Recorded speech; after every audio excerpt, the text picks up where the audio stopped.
o João Miguel, ele desmaiou nos meus braços na madrugada da hospitalização dele. Se ele estivesse em casa, o médico disse que ele teria morrido, né? E na hora que ele desmaiou, ele olhou pra mim. Nem no banheiro ele estava indo só, então eu tinha que ir com ele. E eu estava no banheiro com ele. E quando ele, em pé, assim, olhou de frente pra mim, olhou nos meus olhos e arregalou assim, disse: eu tô tonto.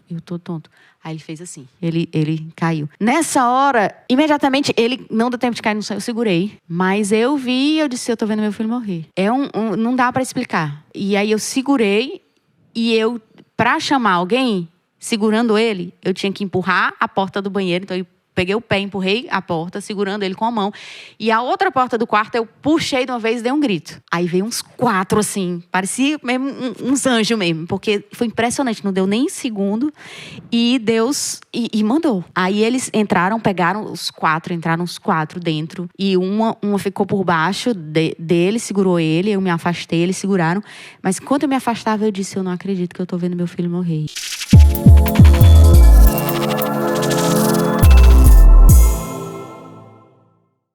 Chegamos a mais um podcast do Arsenal Jovem. Hoje conosco temos a grande alegria de receber aqui a missionária da comunidade Shalom, a Ana Gabriela. Convido você também a rezar por esta missionária, mãe, leiga consagrada. Também decidiu ofertar a sua vida ao Senhor. Mas ela vai se apresentar para você, se apresentar ainda melhor, ainda mais completamente, ainda dizendo quem ela é, o que ela faz hoje, qual a missão de vida dela, aquilo para o qual Deus a chamou.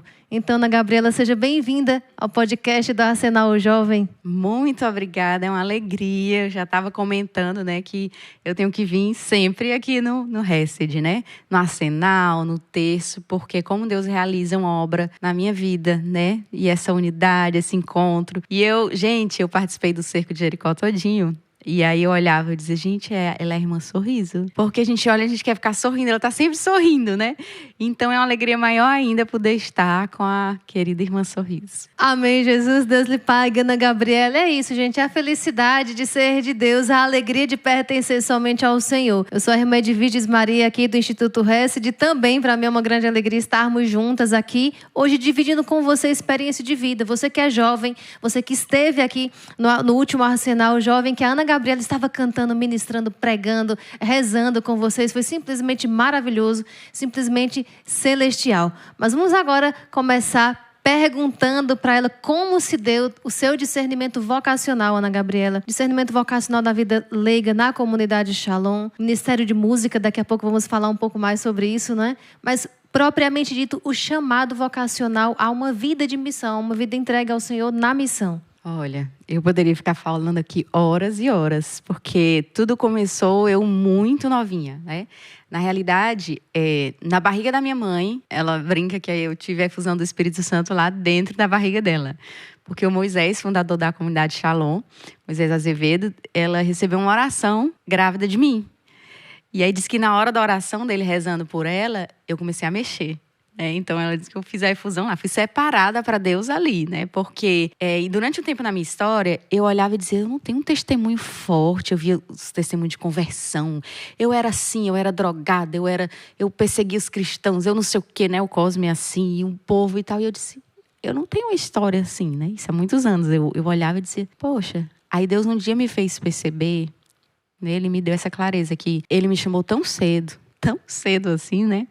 Porque talvez pela minha fraqueza eu poderia me perder e nunca encontrá-lo, né? Então que ele me separou para que eu não me perdesse. É muito nova. Então assim, eu comecei a olhar para a minha história de outra forma, agradecendo a Deus por isso.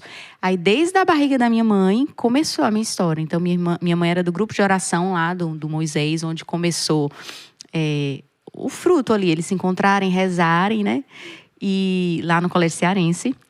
E depois ela continuou, né, no grupo de oração, no Shalom, e ela me levava para quando eu era criança, né, para eu ir para o grupo de oração de criança. E aí, a partir dali, eu sempre tive essa sementinha lá. Só que era a experiência ainda da minha mãe passada para mim. Então, eu tive o meu primeiro seminário que eu nunca esqueço, ainda criança, só que eu era muito criança, né? E aí foi a adolescência, eu sempre no grupo de oração. E aí teve um momento que eu fui fazer, participando do grupo já de adolescente, não mais criança, eu senti a vontade de fazer o vocacional do Shalom. E aí, quando eu fiz... Aí tive a experiência no Acampus, uma nova experiência renovada do amor de Deus, mais profunda, num novo seminário. Depois comecei a servir nos Acampus. Então, eu tinha uma vida também de estar servindo, evangelizando nos ministérios. E aí depois a gente fala da música, quando você perguntar. Que também está dentro dessa história. Mas aí eu fui fazer meu vocacional.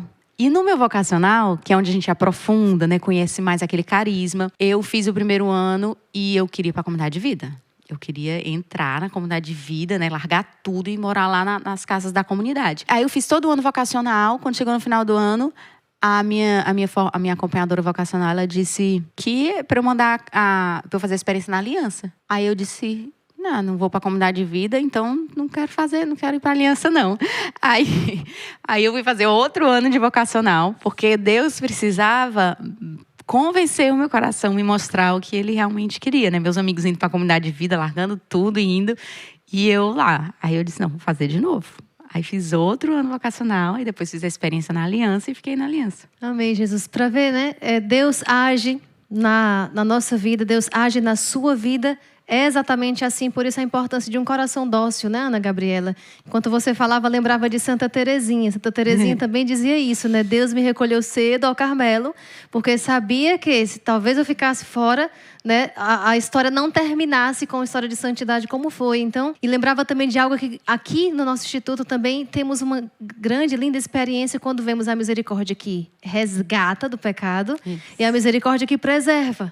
O que importa é que a misericórdia encontrou, né? A misericórdia que resgatou, tirando da lama do pecado para lavar, para dar novas vestes, né? Para colocar um anel no dedo, como o filho pródigo, sandália aos pés. Ou a misericórdia que preserva, né?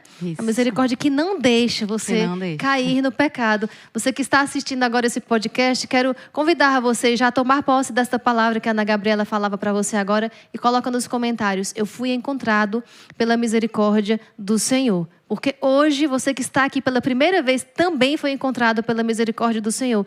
A misericórdia de Deus abraça toda criatura, né? Que dirá os filhos de Deus, né? Com certeza. Ana Gabriela, sentia no dia do Arsenal que a oração lá no Arsenal, na hora da adoração, estava muito forte. Dava para perceber de longe, né? Apenas de longe já dava para ver que os jovens estavam muito envolvidos, né? Você como, né, nessa vivência de missão, fazendo parte de uma comunidade, com a responsabilidade de levar uma mensagem através da música. Como que é fazer isso sendo mãe? Por exemplo, levando outros jovens a rezar quando você tem um filho jovem, que também precisa ensiná-lo a carregar a sua cruz de cada dia. Olha, é muito interessante, porque ter um filho jovem e ter um ministério que alcança os jovens, né? Ter uma missão que eu me lembro quando eu comecei e que eu sempre me lembro de onde Deus, para não perder o foco, né? Me lembro da frase que Deus dava quando eu comecei a fazer o trabalho solo, né? Porque eu sempre cantei, né? Começou tudo muito novinha, né? Comecei novinha a servir com a música, né? E também isso tem a ver, a misericórdia de Deus. Porque se Ele não tivesse me chamado cedo para começar a servir criança, eu comecei a cantar criança. Mas eu nunca ia cantar. Foi a pastora do grupo de oração que pegou e colocou as crianças para servirem nos ministérios. Era dança, teatro e música. Eu já fazia balé desde os 3 anos. Então, se fosse, seria óbvio, assim, talvez me colocar na dança. Sim. Eu nunca tinha cantado. E aí ela me botou para fazer o teste no Ministério de Música. Desde ali, sempre. Não parou mais. Sempre envolvido com a arte, mas a música. E Deus tinha uma obra em mim para fazer, de sair de mim, porque eu era uma criança tímida, era uma criança tudo, mas era uma criança muito reta, muito obediente. Então, se me botasse para fazer algo, pela obediência eu fazia, pela timidez, assim, de querer enfrentar, fazer algo, então eu fazia, né? Sim. Então, tem muito a ver. E eu acho que esse Deus construir desde o começo, a misericórdia de Deus agir desde o começo, chamar muito cedo para eu ir me vencendo. Eu nunca tive a voz pronta, eu nunca tive nada. Tudo foi, assim, muito trabalhado, né? Eu dando os passos e Deus fazendo, eu dando os passos e Deus fazendo. Porque Deus queria, né? Então, o que você perguntou, irmã, tem muito a ver com isso. Deus quer. Então, se Deus quer, uma das coisas que eu falava ontem, Deus dá graça. Se Deus permite que a gente viva algo, Deus já deu a graça. Se a gente compreender isso, a gente sabe que tudo que a gente viver, seja dor, seja alegria, é porque, primeiro, nós precisamos daquilo que nós estamos vivendo, aí Deus permite, Deus não nos dá, Deus não quer a nossa dor, Deus não quer o nosso sofrimento, mas Deus nos permite. Se Ele permite, é porque a gente precisa. E tudo que Ele pede ou permite, Ele dá a graça. Então, a minha missão, a evangelização dos jovens, tudo, hoje sendo mãe, tendo um filho jovem, que também passa, né, que passa, inclusive, por problemas de saúde, que muita gente acompanhou, né, que foi rezado no Hesed e tal, a história dele, que ainda está se desenrolando a questão da saúde, mas Deus, Ele dá uma graça, né? E uma das coisas que perguntam muito é como eu, justamente mãe, esposa, dona de casa, consigo viajar, consigo sair em missão. E eu sempre digo que a mesma questão da graça, né? Se Deus quer, Deus não ia deixar a minha família à parte. A minha família, ela está em missão junto. Não é assim, não foi tipo um acidente de Deus me chamar, mas eu tenho uma família, então é difícil aquilo. Não, porque Deus dá uma graça para que isso tudo foi desejo de Deus. A minha família foi desejo de Deus. Então a minha família sai em missão comigo, abraça comigo. Então, se eles não abraçassem comigo, eu não conseguiria. E tem missões que a gente sai junto, né? Tem missões, eu geralmente saio mais só, faço aquele bate e volta para voltar logo, porque também é cansativo para eles. Mas tem missão que sai eu e meu esposo para pregar, sai às vezes eu para cantar, ele para pregar, a gente pregar como família. Então, aquilo que Deus vai querendo, a gente faz, né? Porque Deus não age no imprevisto, né? Não, Deus tem um plano tudo, para cada dia. Né? Exatamente. Deus tem um plano para a vida, para a sua vida. Deus, assim como teve um plano de vida para Ana Gabriela, e Deus não age no imprevisto. Cada dia Ele tem aqueles pequenos planos que compõem o plano completo, não é? Então, a Ana Gabriela, como compositora, também sabe disso, né? Olhar para a nossa vida como uma canção, que tem a parte da melodia, que tem a parte da letra, né? Que tem as tonalidades, que tem as ondulações, tantas coisas, tantos detalhes da música. A vida também é assim. Deus planeja, tem um grande plano da sua vida, uma grande missão, mas as pequenas missões de cada dia. Nenhuma negligenciada, né, Ana Gabriela? Nenhuma missão negligenciada, nem como mãe, nem como esposa, nem como missionária, nem como filha de Deus, nem, né, como nada. Todas as missões no seu devido lugar e todas harmonicamente unidas para assim fazer a vontade de Deus, não é? Deus, na realidade, Ele dá a graça dessa harmonia. Se Ele pede, e se Ele dá uma família, e se Ele dá a missão que Ele dá e que Ele quer. E a gente vai respondendo. A gente, às vezes, negligencia. A gente, às vezes, erra. Não é Deus que erra. Não é Deus que errou ao dar as coisas e muita coisa, não. Às vezes, a gente que está fazendo errado. Agora, se a gente está no caminho de oração, dessa busca de intimidade, Deus vai corrigindo essas arestas para que eu não negligencie nada. Porque se algo é negligenciado, a culpa é minha. Sou eu que estou fazendo errado. Então, a gente estava até conversando antes, assim, dizendo que Deus me prova muito, né, na humilhação interior, em situações. Mas Deus, Ele arranja uma forma de me dizer que me ama muito. Muitas vezes, de me lembrar, né? Porque às vezes eu esqueço, né? A fraca aqui esquece.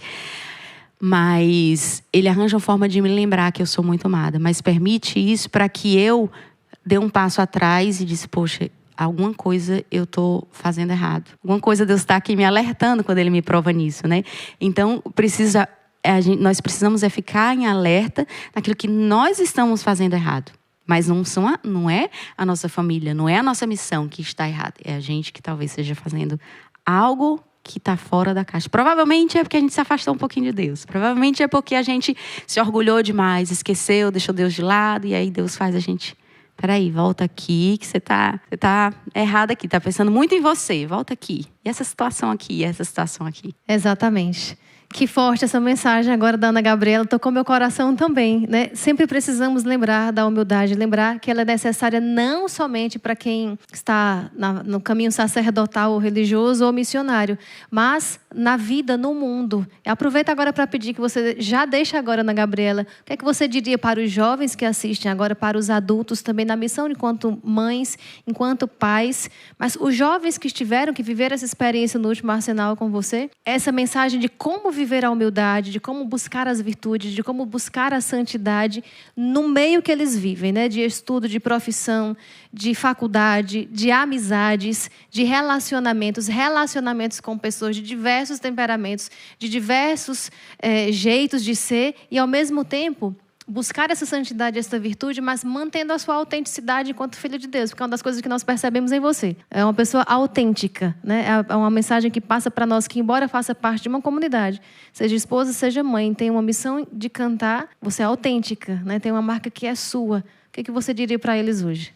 A primeira coisa que eu também dizia no Arsenal, e que ficou muito forte também para mim, quando Deus ia colocando no meu coração aquilo que os jovens do Arsenal estavam precisando naquele momento. Quando eu estava pregando, o tema era não tenha medo da dor, né? E aí eu até coloquei de uma forma geral, não tenha medo. E a palavra forte era confiança que Deus inspirava, porque toda a base está na confiança. Se eu confio, se eu sei em quem eu coloquei a minha fé, isso basta. Para tudo. Então, você jovem que você está prestando vestibular, ou que você já está na faculdade, ou que você está estudando para prestar vestibular, e tantos medos levantam a gente, porque eu lembro do meu vestibular, eu lembro do tempo que eu passava, lembro da minha faculdade, lembro dos desafios. Principalmente, a gente quando tem uma vida que começa, uma vida em Deus, e todo ao redor, às vezes, parece que a gente é um ET, né?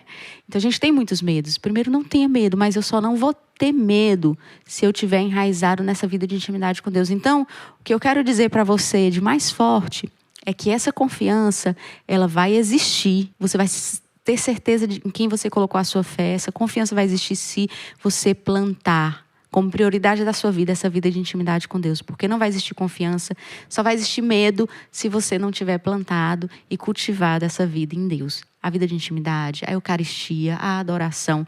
Senão, não consegue ir para frente. A base da nossa vida, para a gente entender tudo e conseguir viver bem, é a intimidade com Deus. Não tenha medo. Enquanto a Ana Gabriela falava, também lembrava um grande desafio para os jovens, o fracasso. Os jovens, quando enfrentam uma situação de fracasso, uma situação de que fracasso pessoal, ou fracasso profissional, ou fracasso nos estudos, muitos jovens que às vezes entram na depressão, crise de ansiedade, Sim. porque não passaram no vestibular de primeira, né? Porque não passaram no concurso tão desejado, ou então porque acabou o relacionamento, o namoro, que era a pessoa da vida, história, Deus planejou, como é que pode desfazer, né? Então, como enfrentar, né? Como jovem também que ainda, né? Mas também como mãe, como missionária, dizer para os jovens como enfrentar essas dificuldades, esses fracassos que fazem parte da vida, a gente não vai deixar de existir. Eu vou até dizer uma coisa que eu me lembrei agora. Você falou do namoro, acabar o namoro. Como é que Deus permite a pessoa da minha vida? Ou até aquelas que estão apaixonadas e a pessoa não corresponde, ou você não sabe quando vai acontecer. Eu passei minha experiência com meu marido. Eu também ficaria aqui horas contando, mas só para pincelar, eu vivi muito forte essa experiência, porque o meu esposo, ele era da Comunidade de Vida e eu da Aliança. Então, primeiro que aí, Comunidade de Vida e Aliança não bate, são realidades muito diferentes, né? E aí, era praticamente impossível. Se a gente se conheceu, e aí, para resumir bastante, eu sofri muito, que eu já estava apaixonada. E era uma coisa impossível. E aí ele começou a namorar uma outra pessoa da Comunidade de Vida. Eu disse, pronto, acabou. E eu estava arrasada. Só que eu já tinha essa caminhada de grupo de oração e tal. Mas eu estava assim, a gente sabe, né? Então eu estava sofrendo demais. Mas eu disse, pronto, eu tenho que tocar para frente porque você não tem força, né, às vezes, mas tem que tocar pra frente porque tá namorando com outra. Vai casar. Na Comunidade de Vida, a gente dizia que, na época, que quando tava namorando com alguém, pronto, é pra casar. Porque tinha um tempo de preparação e tal, depois que namora, casa. Mas aí, volta a confiança em Deus. Aí eu comecei a tocar a minha vida e disse, Senhor, tá aqui. Aí eu só rezava, entregava a Deus, só rezava, entregava a Deus. Foi a época da jornada com o Papa João Paulo II, lá em Toronto. Eu fui pra jornada.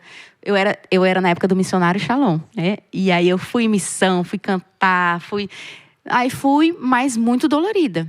E a minha oração, eu fiquei rezando sempre com uma música que um irmão da comunidade me deu um CD, tinha me dado um CD, que uma das músicas dizia assim, eu quero estar onde as tempestades não me alcancem. Aí eu sei que dizia mais algumas coisas e dizia abrigado na rocha. Quero estar abrigada na rocha. Eu só rezava com essa música. Toda vez que eu ia rezar, eu não tinha força, né, também. Então eu botava a música para rezar. E eu fiquei rezando um mês inteiro com essa música. E aí, eu acho que era o mês de julho. Enfim, passaram uns meses e eu rezando. Aí Deus me deu a passagem do Salmo 39:40. Esperei ansiosamente o Senhor e Ele se inclinou para mim e ouviu meu grito. Feliz é esse que não confia nos soberbos. Aí vou exultar e me alegrar, confiando em ti, vou esperar o teu consolo e compaixão. Meu Deus, não demores. Então, o grito do meu coração, Deus me deu aquela passagem para mostrar que ele via o meu choro, a minha dor que estava comigo. E aí eu senti na hora vontade de fazer uma música. Aí eu liguei para uma amiga minha, que hoje é missionária lá em Londres, da comunidade Shalom, que é minha amiga desde criança, e do grupo de oração também. A gente se via junto no grupo de oração. E aí eu liguei, Manu, vamos fazer uma música? Aí, porque Deus me deu um salmo, assim, assado. Aí a gente foi lá o Shalom já teve várias reformas lá, né? Mas na época tinha umas salinhas lá atrás do Shalom da Paz. E aí a gente foi lá pra trás. Começamos. Aí Deus começou a inspirar. E aí saiu a música. Esperei ansiosamente o Senhor. Ele se inclinou para mim e ouviu meu grito. Colocou os meus pés sobre a rocha, firmando os meus passos. Aí falava ainda, feliz é esse homem. Era o salmo, né? Feliz é esse homem, Senhor, que confia em ti. Ele não se volta para os soberbos. E o refrão. Vou exultar e me alegrar contigo em mim. Vou esperar o teu consolo e compaixão. Repousar meu olhar no teu olhar. E quanto a mim, sou pobre assim. Vem, amado meu, cuidar de mim. És meu auxílio e salvação. Deus meu, não demores. E essa era a minha oração. Era o salmo que eu estava rezando. Era uma outra música que eu estava rezando, mas que estava toda interligada. Aquilo, Deus, Ele está junto conosco no nosso sofrimento. A gente é que esquece. Por que a gente não percebe? Porque a gente está longe de Deus. Então, como é que eu vou solucionar meus problemas? Como é que eu vou solucionar tudo?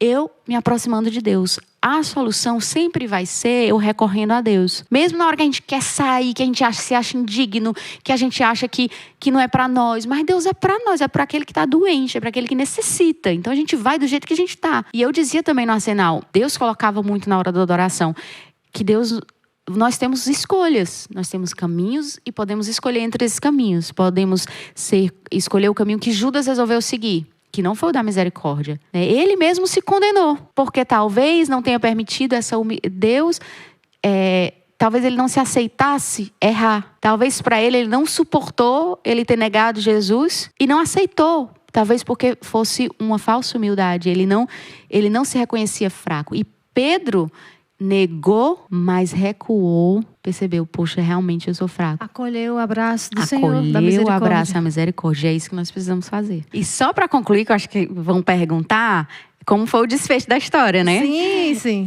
Nesse caso, né? Porque eu poderia estar esperando em Deus, confiar e me dar uma outra pessoa ou não me chamar matrimônio, a outra vocação. Mas o desfecho desse, olha como Deus, a gente precisa se abandonar. Ele terminou o namoro. A gente passou 6 meses assim, ele passou acho que 6 meses namorando. Terminou o namoro. Aí, essa minha amiga que compôs comigo, ela disse, ele terminou o namoro. Aí eu disse, Aí eu fiquei na minha, eu disse, eu vou esperar ele vir atrás, né? Eu não vou. Mas assim, o coração já tava, eu disse, bom, terminou.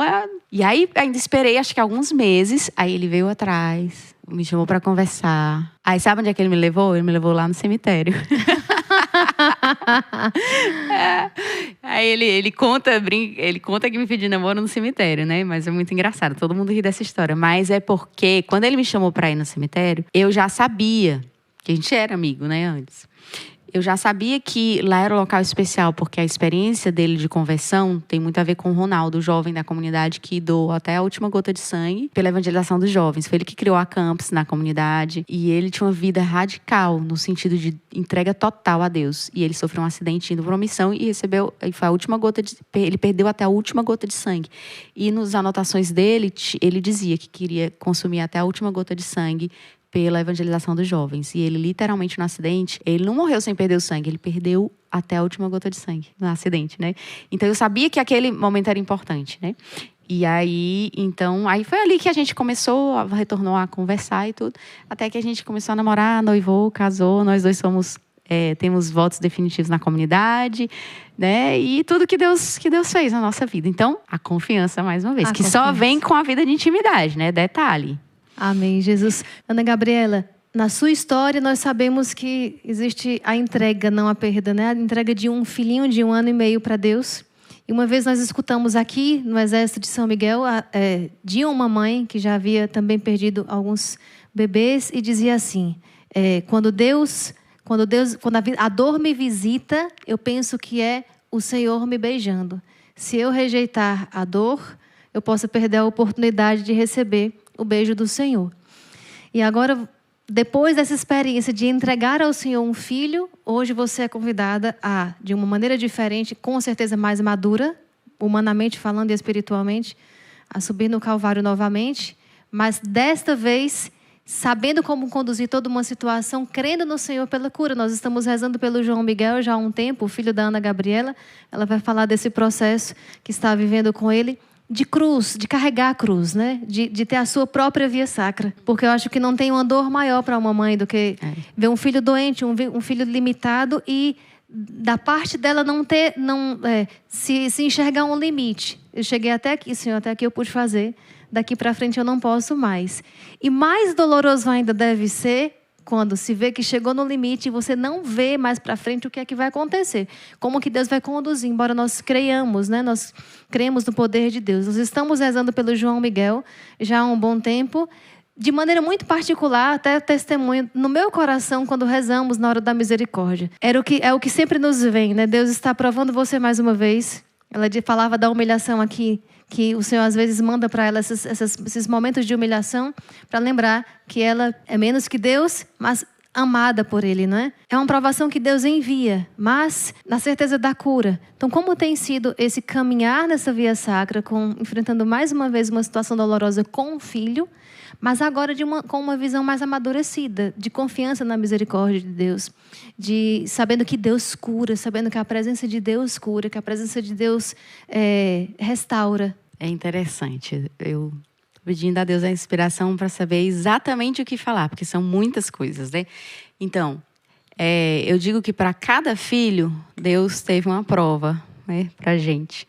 O primeiro filho, que é o João Miguel, ele nasceu, nunca teve nada, a vida inteira. A vida inteira.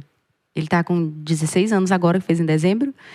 E nunca, nada. Né? Até febre era difícil ele ter. Eu nem lembro quando ele teve febre. Nada, nenhuma gripe, nada, era muito raro. E minha segunda gravidez, eu tive um aborto. Né? Então, eu também tive essa perda, depois de mais ou menos uns 3 meses. E foi muito difícil, precisei de uma cura também. E depois veio o José Rafael, que foi o que viveu 1 ano e meio. E que ele teve muitas cirurgias, né? E a gente pedia muita cura, foi um processo bem doloroso, mas foi um processo, eu acho, que transformou a minha vida, né? Eu lembro que mais perto do final, quando ele estava com mais cirurgias e a gente não sabia mais nem o que pedir a Deus, foi dito pra gente que talvez a cura do José Rafael não fosse... A gente foi interpelado. Você já pararam para pensar que a cura dele talvez não seja a restauração da vida dele aqui? E aí Deus colocou no meu coração que a cura dele foi o céu dele. Então, quando a gente fala de cura, às vezes a gente quer essa cura física e que é a cura do jeito que nós concebemos a vida e da forma como nós percebemos. Mas a cura, ela pode ser uma cura interior que nós estamos precisando. Ela pode ser uma cura que é o céu, ela pode ser uma cura espiritual, pode ser uma cura emocional, pode ser uma cura física, né? E pode ser uma cura do afastamento de Deus, enfim, aquilo que nós estamos precisando. E eu entendi que a cura dele era o céu dele. E entendi que ele não tinha que viver a vida que eu sonhei para ele, nem tantos anos que uma mãe geralmente planeja e quer aquela vida. Isso tudo é bom, mas para o José Rafael não era bom. A vida dele era 1 ano e meio, e a missão dele estava sendo cumprida em 1 ano e meio. E o que mais uma mãe pode querer de melhor para o seu filho que não o céu? Que não o que ela deseja, né? Porque para mim, eu desejo ir para onde? Eu desejo o céu. A gente planta nessa vida inteira o céu, né? Então, o meu filho já estava na glória, já estava no céu. Então, essa compreensão, o que Deus me fortaleceu com a dor, o que Deus me fortaleceu, em vez de eu me acabar numa cama, como eu conheço muitas pessoas, as mães que eu converso, as pessoas por causa de um sofrimento que ficam acabadas a vida inteira numa cama, Deus fez ao contrário. Antes eu não pregava, eu cantava mais muito na minha e tal. Meu primeiro CD solo saiu depois da morte dele. Eu comecei a pregar, eu comecei a fazer tudo que Deus chamava, eu comecei a fazer. Eu não me prendia mais. É como se Deus tivesse feito... Ele fez uma transformação interior através da dor. Então, por que eu vou negar a dor? O nosso corpo realmente vai repelir, a gente não vai entender, mas a nossa confiança em Deus vai fazer com que a nossa vida interior vai fazer com que a gente...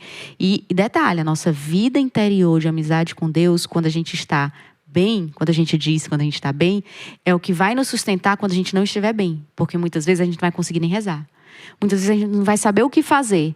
Mas a nossa vida de fé, naquele momento, vai nos sustentar. Então isso é muito belo, né? Sim. Porque nós vamos faltar a força, né? Vai nos faltar a força. E aí eu tive o aborto, tive a perda dele. E aí veio o João Miguel. Não, ainda veio o Tomé. O Tomé, eu também quase perdia. Eu tive uma gravidez...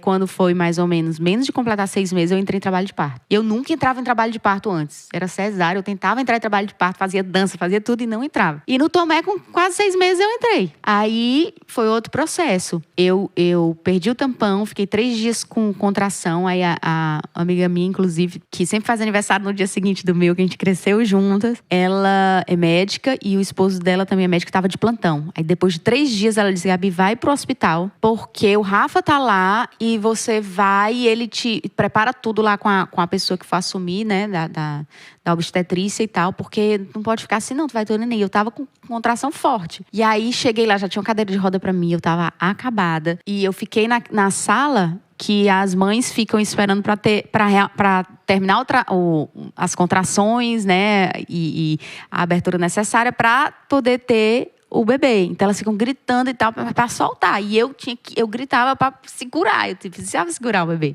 Porque se ele nascesse, ele ia nascer morto ou com alguma deficiência. E aí eu não parava. Já tinha tomado remédio, eu tinha tudo. Já estava 3 dias tomando remédio. E quando foi... eu não sabia nem o que estava acontecendo. Aí meu esposo estava lá. Aí, quando foi de madrugada, ele recebeu a ligação da Amy, a nossa cofundadora, que estava em missão, acho que no Chile, e disse assim: eu senti que vocês deveriam pedir a intercessão do Ronaldo, que é esse jovem que doa a vida, e consagrar São Francisco. Aí, na hora que ele parou a ligação, a gente fez essa oração, consagramos a São Francisco, e a gente estava com o nome de Tomé, porque foi o que a gente sentiu, né? Tomé, e tem todo um sentido na vocação Shalom. E naquela hora... eu parei parou o trabalho de parto, quando a gente consagrou a São Francisco. E aí a gente acabou botando o nome Francisco Tomé. Aí ele foi a termo até o final da gravidez, tá? Mas foi mais um milagre, através de uma dor. Sim. E aí o João Miguel, que depois de a vida inteira não tem nada, ele agora apareceu com coisas que a gente... E eu dizia: Senhor, eu aceito tudo. Eu não quero... Eu aprendi a não reclamar daquilo que Deus está me dando. Eu sei, às vezes ele diz: Senhor, por quê? A gente está no auge da dor e diz: Senhor, por que isso, né? Tem horas que a gente fala. Sim. Mas eu aprendi dessa não ser a minha palavra final. De não ser, de eu dizer: poxa, Senhor, e tal. Que eu sei que a gente se rebela, mas a minha palavra final era dizer: Senhor, eu aceito tudo. Eu quero, é a tua vontade. Eu não estou dizendo que eu não quero, não. Faça tudo do jeito que você quiser. Permita o que você quiser. Mas me dê a graça. Eu sei que você dá a graça, só dê a graça. Eu só quero o que você quer, porque a vida é isso. Se a gente entender que a vida é a gente redescobrir Deus a cada dia, se aproximar de Deus cada vez mais, até chegar ao dia final, voltar aquilo, a gente cultivar na nossa vida esse voltar para Deus que a gente perdeu com o pecado. Quando a gente compreende isso, esse é o sentido da vida. Não é o meu trabalho o meu sentido. Não são os meus sonhos os meus sentidos. Tudo é bom. Não é o meu dinheiro o meu sentido. É bom, mas às vezes a gente coloca tudo isso no lugar de Deus. E a gente vai levar para onde tudo isso? É bom enquanto a gente está aqui, mas é para nos servir. Deus colocou tudo para servir ao homem. E o homem servir a Deus com tudo que ele dá. Então, Deus deu meu filho. Deus deu meu marido. Se ele quiser, ele tira. E somente ele pode tirar a vida. Somente ele sabe a hora da vida, não eu. que vou dizer, meu filho tem que ficar aqui ou meu filho tem que ir. Não. E se Deus não tirou, o João Miguel, ele desmaiou nos meus braços na madrugada da hospitalização dele. Se ele tivesse em casa, o médico disse que ele teria morrido, né? E na hora que ele desmaiou, ele olhou pra mim. Nem no banheiro ele estava indo só, então eu tinha que ir com ele. E eu estava no banheiro com ele. E quando ele, em pé, assim, olhou de frente pra mim, olhou nos meus olhos e arregalou assim, disse, eu tô tonto. Aí ele fez assim, ele caiu. Nessa hora, imediatamente, ele não deu tempo de cair no chão, eu segurei. Mas eu vi e eu disse, eu tô vendo meu filho morrer. Não dá pra explicar. E aí eu segurei e pra chamar alguém, segurando ele, eu tinha que empurrar a porta do banheiro. Então eu peguei o pé, empurrei a porta, segurando ele com a mão. E a outra porta do quarto, eu puxei de uma vez e dei um grito. Aí veio uns 4, assim, parecia mesmo uns anjos mesmo. Porque foi impressionante, não deu nem segundo. E Deus mandou. Aí eles entraram os quatro dentro. E uma ficou por baixo dele, segurou ele. Eu me afastei, eles seguraram. Mas enquanto eu me afastava, eu disse, eu não acredito que eu tô vendo meu filho morrer. Eu não lembro, assim, não dá nem pra explicar o que eu sentia. E aí depois um deles disse, ele tá bem, ele só teve um mal-estar e tal. Eles tentaram levantar de novo, aí ele caía de novo. E eu ali, era eu e Deus, eu acho. Aí depois eles levantaram, botaram na cama, ele deitou, dormiu. Aí eu deitei assim, em cima dele, segurando a mão. Naquela hora eu chorei, eu rezei e eu agradeci a Deus por ele estar naquele hospital. Então o meu coração começava a se voltar, não ver no negativo, mas agradecer a Deus por o que ele estava fazendo. Porque se ele estava ali no hospital e não morreu, é porque não era o momento dele levar, como ele levou os outros dois, né? O que eu tive aborto e o José Rafael. Então, quando a gente compreende, mesmo na dor, mesmo sem entender, que Deus é tudo, que Deus que nos deu a vida, que Deus, se Ele permite a nossa dor, é porque a gente precisa. Então, a gente começa a compreender a vida como ela realmente é. E que a eternidade é a que nos espera. Que a nossa felicidade vai ser na eternidade. A nossa felicidade é Deus. Então, você passa a ter alegria até na dor. Não estou dizendo que eu estou lá rindo e tal na dor. Não, achando gente. Bom e prazeroso, né? Eu falei muitas vezes, eu choro, né? Você sente, você questiona a Deus. Mas a palavra final, lá no íntimo, tem algo que você tem uma alegria por ter algo para unir a dor de Jesus. E isso é um mistério muito grande, mas é o que faz a gente ter esse sorriso no rosto. É o que faz a gente ir para uma missão mesmo sem querer, estando cansada, deixando mais uma vez a sua casa. Toda vez sair de casa, parece, né, ver a gente nos palcos e nas viagens, parece que é algo tudo maravilhoso. Talvez a vida de Cinderela, né, de tal. Não, por trás é tudo real. É tudo real, né? No palco a gente está ali com uma missão ali.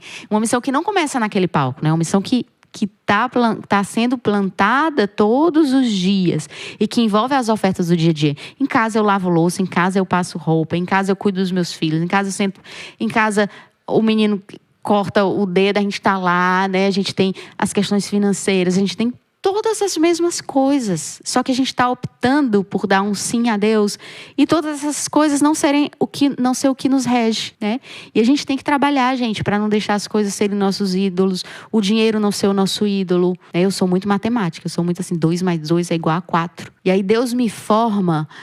E tem horas que eu paro de dizer, você está me formando, né? Porque na minha cabeça, 2 mais 2 é igual a 4. Então a conta tem que fechar. As coisas têm que ser muito quadradinhas. E Deus, Ele não me permite ficar nessa vida assim. Ele disse para Santa Faustina, aquilo que te falta, eu completarei. Toda vez desinstalando. Isso. Mas é isso, a nossa vida é isso. Para crescer na fé. Desinstalar para crescer na fé, não é? A Ana Gabriela já cantou aqui para você, já falando um pouco dessa experiência, dessa ligação tão forte da música com a vida, com a história pessoal. E você já deve ter percebido, quem está já há um tempo na caminhada, você que não está, que está chegando agora, já está aprendendo agora, já é hora de aprender. Música na igreja, música na espiritualidade, não é somente cantar, não é só uma melodia com uma letra. Existe uma história por trás. Aproveita e conta, Ana Gabriela, porque as suas músicas todas, elas passam para nós uma vivência da sua história, né? Fala um pouco da música Tua Presença Cura, como que ela surgiu. O que você viveu nesse período, então, da Tua Presença Cura? Como viveu com este salmo que surgiu essa outra canção, né? E claro, canta pra gente depois. Pronto. A música Tua Presença Cura é interessante porque ela não é uma composição minha. Mas, né, você falou que não é só cantar, né? O ministro de música, na realidade, o artista que evangeliza através da música, pelo menos não é para ser assim, né? Não é para ser da boca para fora. E eu só consigo cantar aquilo que passa pela minha vida, sendo uma composição minha ou sendo uma composição que eu grave de uma outra pessoa. Tem que ter algo que Deus faz na minha vida, ou algo que eu esteja vivendo e que aí Deus me presenteia com aquela música que se torna a minha oração, que se torna algo que vai transbordar quando eu cantar, quando eu gravar. Então, a Tua Presença Cura, eu estava gravando o meu segundo trabalho solo, né, meu segundo álbum, e a gente estava com as músicas quase selecionadas já todas. E eram menos músicas, então... E é uma dificuldade, às vezes, a gente escolher música, né? Porque tem várias músicas, tem músicas minhas, tem músicas de outros irmãos, de outras pessoas. E você vai rezando e vendo que música deve ficar. E já estava quase fechada. Aí chegou a música Tua Presença Cura pra gente. E aí o Gustavo, do missionário, estava ajudando no discernimento também das músicas comigo. Ele disse, ei, tem essa música aqui e tal. Aí a gente teve que tirar outra pra colocar ela. E o interessante é que na hora que você está fazendo o discernimento, escolhendo as músicas, você não tem noção, muitas vezes, você tem muitas músicas lindas, daquelas que você escolheu, você não tem noção qual é aquela que vai fazer mais as pessoas. Você até acha, essa aqui vai ser uma música que vai fazer, essa aqui vai ser... Mas às vezes, pelo menos comigo, é muito diferente. Desde o meu primeiro álbum, é uma surpresa a música que mais alcança as pessoas. A gente, às vezes, não tem noção. E aí, quando ela chegou, a gente... sentiu que ela deveria ficar, mas não tinha noção de que ela ia ser o que ela está sendo. Não tínhamos, porque tem outras duas músicas lentas no álbum que quando antes de ser lançada, as pessoas que estavam envolvidas escutavam, até amigos ou pessoas da comunidade diziam, olha, essas 3 músicas, elas são... Então, pra gente, não tinha isso, né? É tanto que o nome do álbum nem é Tua Presença Cura. Mas aí ela entrou, a gente fez uns ajustes nela. E é impressionante como a gente lançou o álbum. E essa música ela fez assim, sozinha, ó. Até hoje ela ainda faz isso sozinha. Por onde eu vou, eu não posso deixar de cantar ela e Deus vai fazendo. Porque também eu preciso sempre estar clamando a cura a Deus. Eu preciso sempre estar lembrando que a presença de Deus cura, que a misericórdia nos alcança e nos recria. Então, aí é isso que a gente está falando. Precisa ser concreto na minha vida. Não é algo que eu só canto. É algo que eu ministro na minha vida e algo que vai transbordar na vida das pessoas. Exatamente, muda, né? A música tem esse poder de tocar o nosso coração. Santo Agostinho, né, doutor da igreja, nos diz até hoje, que quem canta reza 2 vezes. Quem canta a misericórdia divina clama 2 vezes. Então, vamos clamar a misericórdia. Um trechinho para nós, da Tua Presença Cura. E essa música, só para falar, o autor, né, o Pedro Ivo, um grande irmão. Deus te abençoe, Pedro. Muito obrigada mais uma vez por essa canção. Então vamos cantar um pouquinho, né? Então, se você puder fechar os seus olhos aí. E dessa forma simples, sem instrumento, você pode aproveitar para pedir nesse breve tempo a cura para aquilo que você está precisando. Tua presença cura todas as feridas que causei, todas as feridas que fizeram em mim, Senhor. Tua presença cura todas as feridas que causei, todas as feridas que fizeram em mim, Senhor. Amém. Amém, Jesus. Sem palavras, né? Para descrever aquilo que o Senhor faz na nossa vida, aquilo que o Senhor faz na sua vida. E você, hoje, diante da sua vida, da sua história, aquilo que você tem para apresentar ao Senhor, o que é que a misericórdia divina falta tocar ainda para curar? O que é que a mão do Senhor ainda não tocou porque você não deixou? O que é que na sua história o Senhor ainda não transformou porque você não deu acesso a Ele? Hoje é dia de você dar esse acesso. Então comenta aqui também dizendo, eu te dou, Senhor, acesso ao meu coração e deixa Ele te curar. A pergunta que não quer calar, que foi a pergunta que mais saiu na caixinha do Instagram. Qual é o seu temperamento? Pois é, a irmã me disse ontem. Interessante, né, que as pessoas gostam de saber isso. Bom, o que a senhora acha, irmã? Sanguínea. Colérica. Vou dizer. Na realidade, eu queria fazer uma vírgula nessa questão do temperamento. Que eu acho que é muito importante a gente saber o nosso temperamento, até na educação dos filhos, porque às vezes a gente acha que um filho é mal educado, nem mal educado, mas assim, é arteiro e tal. E quando a gente entende o temperamento, a gente começa a perceber que são particularidades que precisam ser trabalhadas de outra forma. Que você vai educar. Os meus 2 filhos são completamente diferentes um do outro. Então você vai aprendendo o que você deve fazer numa situação e na outra com um filho e com o outro. E vai errar muito, né? A gente, mãe, erra muito. Mas, glória a Deus. Tudo é amor, né? Então, que a gente... É importante saber. Mas a gente não se deixar determinar por isso. Porque senão a gente fica... Bom, eu sou melancólica, eu vou morrer. Se a gente vai achando que vai... O temperamento não nos define. Não nos define. É importante saber para que a gente trabalhe aquilo que é talvez deficitário no nosso temperamento, que talvez a gente precise trabalhar, saber o que precisa ser trabalhado e a gente trabalhar para melhorar, para que aquilo não nos feche em nós mesmos ou não fira as pessoas, né? E que a gente possa pegando as coisas boas de cada temperamento e trazendo. Mas claro que o temperamento é aquilo que a gente precisa entender para saber aquilo que, como a gente é, para poder justamente trabalhar. Então, o que me marca muito é o melancólico, porque eu sofro muito cada coisa. Uma coisa pequena parece uma coisa muito grande, né? É tanto que, por isso que eu estou dizendo, Deus me separou muito nova, Deus precisava trabalhar em mim muitas coisas. O fato de eu começar a cantar criança, né? Porque eu comecei a cantar criança no grupo de oração, a pastora começou a colocar. Então eu tinha que sair de mim. O balé que minha mãe colocou, tinha os festivais, eu tinha que sair de mim. Então, constantemente, Deus me botava em situações que eu precisava sair de mim. Mas até a minha adolescência era um sair de mim que eu estava saindo, mas eu ainda era muito na minha, né? Então, na adolescência, depois de eu gravar o primeiro CD solo, depois de muito tempo, foi que eu comecei a me expor mais, a sair mais. Que pra mim, com o meu temperamento, era pra eu ficar escondidinha, quietinha e tal.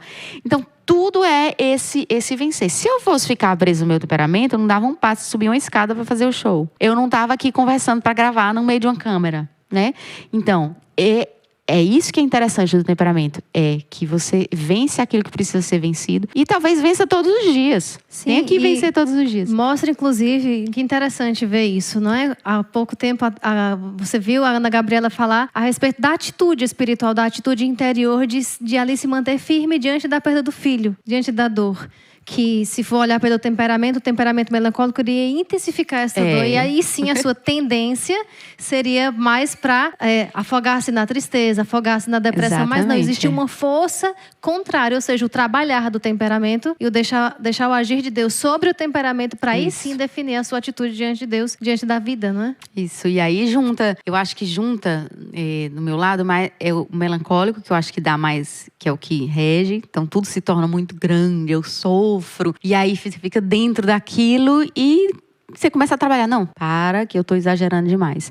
E você começa a minimizar. E aí eu acho que vai um pouco também pro colérico depois. Então eu acho que tem esses extremos, sabe assim? O melancólico, aí quando vem o estresse, quando vem a coisa, aquelas pessoas que estão mais próximas, aí eu acho que é um misto e depois pega algumas coisinhas dos outros, mas... Sim. Então é isso, presença da Ana Gabriela no podcast para você, para nós. Testemunho de vida, testemunho de missão, testemunho de entrega a Deus. E você vai ficar parado esperando o quê para viver a sua vida? Esse é o testemunho desta missionária que resolveu dizer sim a Deus e que vem hoje trazer para você esta palavra de fé, de revigoramento, palavra de entusiasmo. Você jovem, você adulto, para tomar nas mãos a sua vida e olha, para frente. Para o cristão, para aquele que tem fé e confia em Deus, só existe um caminho para frente, para o alto. Somente isso. Muito obrigada, Ana Gabriela. Deus lhe abençoe muito. Em nome de todo o nosso exército, do nosso Instituto Hesed, agradecemos a sua presença sempre muito bem querida, muito bem esperada por nós aqui na nossa casa. Eu que agradeço estar com vocês, agradeço a oportunidade de me deixarem falar da experiência com o amor de Deus, porque sempre Deus me revigora, sempre Deus me transforma quando eu conto os feitos de Deus, né? Então, alegria. Eu quero voltar já de novo para o Arsenal, quero voltar de novo para o podcast, porque tem muita coisa para a gente falar. Então, cada vez a gente traz um assunto, vocês mandam perguntas. E eu estava dizendo, né? Eu tenho que estar aqui sempre mais vezes, porque Deus sempre faz em mim. Amém, Jesus. Então, se você quer mais Ana Gabriela aqui no Arsenal Jovem, aqui no Exército de São Miguel, comenta aqui, eu quero. Deus abençoe muito você. Quem como Deus? Ninguém.